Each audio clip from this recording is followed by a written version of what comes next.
तुम्ही जे करणार आहात तेच मुलं आपोआप करणार आहे. आजकालची मुलं इतकी हुशार आहेत ना, की त्यांना सांगण्याची काही गरजच लागत नाही.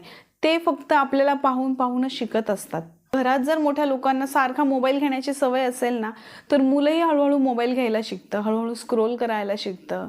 त्याला काही शिकवावं लागत नाही, की इथे टच करायचे, तिथे टच करायचे. ऑटोमॅटिक सगळं त्याला यायला लागतं. त्याऐवजी जर आईबाबांच्या हातात जर मूल पुस्तक पाहत असेल, आईबाबांना नेहमी पुस्तकं वाचताना पाहत असेल, तर तुम्हाला कधीच सांगावं लागणार नाही आहे मुलांना, की पुस्तक वाच म्हणून किंवा अभ्यास कर. तर ऑटोमॅटिक ते पुस्तकाकडेच वळणार आहे. ऑटोमॅटिक त्याला पुस्तक वाचायची इच्छा होणार आहे. पुस्तक वाचण्याची त्याला सवय लागणार आहे. तिथे मग तुम्हाला सांगावं लागणार नाही आहे, की पुस्तक वाचायला बस म्हणून. त्यामुळे तुम्हाला ज्या सवयी तुमच्या मुलांमध्ये असायला हव्यात किंवा जे संस्कार मुलांमध्ये यायला हवे असं वाटतं ना, त्या सगळ्या सवयी, ते सगळे संस्कार आधी आपण पालक म्हणून आपल्यात उतरवून घेणं खूप गरजेचं आहे. तरच ते मुलांमध्ये येणार आहे.